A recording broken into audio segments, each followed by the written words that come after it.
Hello, Rick here with a breakdown on the ranking system used throughout Starfleet history. The details behind this system are pretty well understood, even though we've seen different versions of it throughout the Federation's time, and we'll see it's actually rather simplistic. Not everyone in Starfleet was an officer.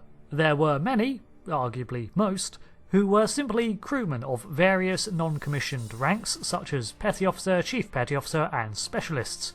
These, like Chief Miles O'Brien, were technically outranked by the lowliest ensign, but that is no indicator of experience. These officers had their own ranking system, which I'll probably look at in a separate video.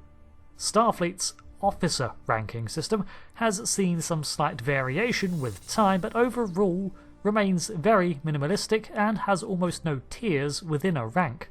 Upon completing a course at Starfleet Academy, or occasionally a similarly accepted Federation institution, a cadet was promoted to the rank of Ensign, the lowest officer, but one who would be given command of various tasks while learning on the job for around 3 years.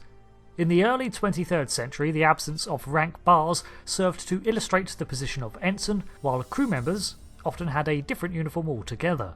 In later eras, this was represented by the single pip on the badge for a 2250s officer, on the collar for a mid-24th century one, and in 2270 the uniform was changed and a single broken strip represented the ensign, and in the 2280s until the late 2350s the militaristic shoulder clasps bore the rank insignia, which each have their own designs.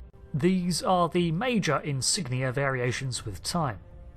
Occasionally, exemplary individuals were promoted to Lieutenant's junior grade right out of the Academy, which set them ahead on the career path and opened up more opportunities for them, but this was very rare. The exception to this were those who took the extra time to graduate Starfleet Medical, who graduated at the rank of Lieutenant Junior grade. This was a station that indicated that the officer in question was ready to take on greater responsibilities and lead small teams of specialists in their field of operation. A lieutenant was the first of the higher command level stations and a position of some heft at a posting. Again, certain cadets could be rapidly promoted to this rank straight out of the Academy, but only specialised courses offered this. As a fresh ensign, a lieutenant was likely to be your first boss at your posting, and ultimately responsible for an entire operation aboard a vessel, such as the Chief of Sciences, Security, Engineering, or a more specialised role such as Head of Stellar Cartography. Lieutenant Commander was the next up the totem pole and a clear indicator of command, hence the commander part. At this rank, an officer was expected to not only run a department, but usually a member of the senior staff, the long-term positions on a posting. At this rank, it was common to take on greater responsibilities, and this is usually the first rank to see officers in command of entire vessels, although more commonly they served as an executive officer role to a commander or a captain. Speaking of, we have the rank of commander. This position answered only to the ship's captain and the Admiralty, and this rank was only attainable by completing command training or the bridge officers' tests for those not in the command division. It was a rank awarded to those who were capable of acting as a ship's captain and frequently at the head of major divisions of a vessel's operation. Commanders were often seen in 3 positions: commanding their own small vessel and crew, acting as the first or second officer to a captain, or as a high-ranking department head in a crucial duty. It was expected that those who attained commander and were in Starfleet's command division would ascend to the rank of captain eventually, after around a decade or more of overall service in Starfleet. Captain. Not to be confused with the head of a ship, which was ceremonially addressed as captain regardless of rank. The actual rank of captain was for those who were in charge of a ship's operation, basically the same thing. In Starfleet, they had shown all the determination, level-headedness and leadership needed to oversee entire crews and more.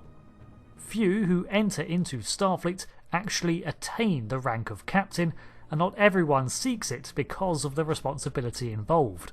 Captains not only received their orders directly from Starfleet Command, but were expected to make decisions out in the field at a moment's notice, being an authority all to themselves at times. This rank, however, also saw captains serve as adjuncts to flag officers, and in the strange case of the early Enterprises, we saw several captains serving on the same vessel under a captain. The Enterprise is hardly a good example of a typical Starfleet vessel, though. Any of them. For a while, there was the rank of Commodore, which has seen implementation and withdrawal from the ranking system of Starfleet over time. This was superior to Captain, and seems to be a sort of Fleet Captain rank, used to identify a fleet's commander without them stepping into flag officer's authority, placing them in charge of multiple ships. Moving on from the line officers, we enter the Admiralty.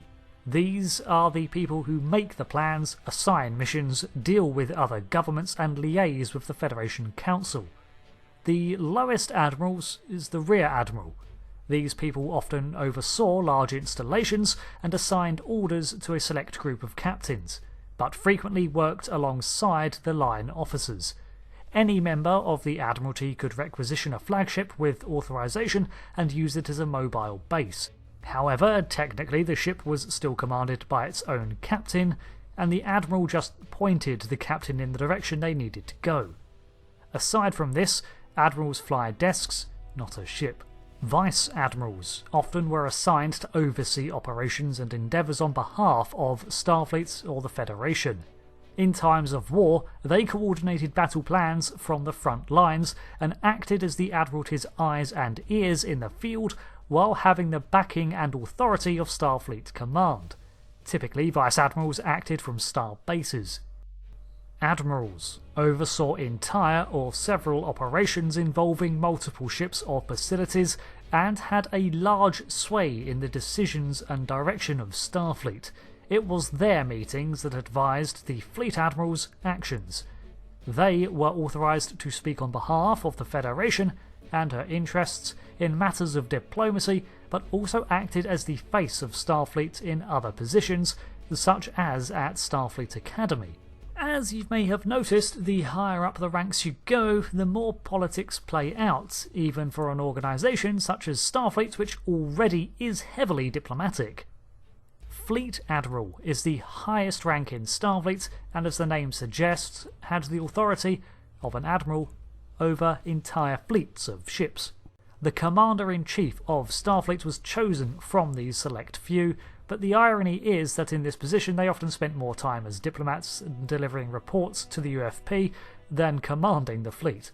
There were only a few Fleet Admirals at a time. We don't know in canon how many, but probably around half a dozen at most, and only one CNC.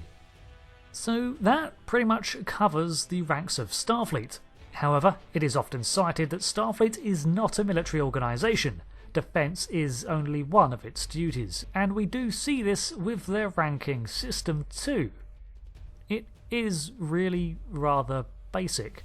As mentioned, there are no tiers between the ranks, aside from the multiple admirals and lieutenants, keeping the chain of command fairly simple. However, there are numerous seeming special circumstances where officers of certain ranks end up in different positions, despite the rank not typically fitting this role. For example, Kirk basically captained his own flagship in the 2270s and 80s, which is unusual for an admiral.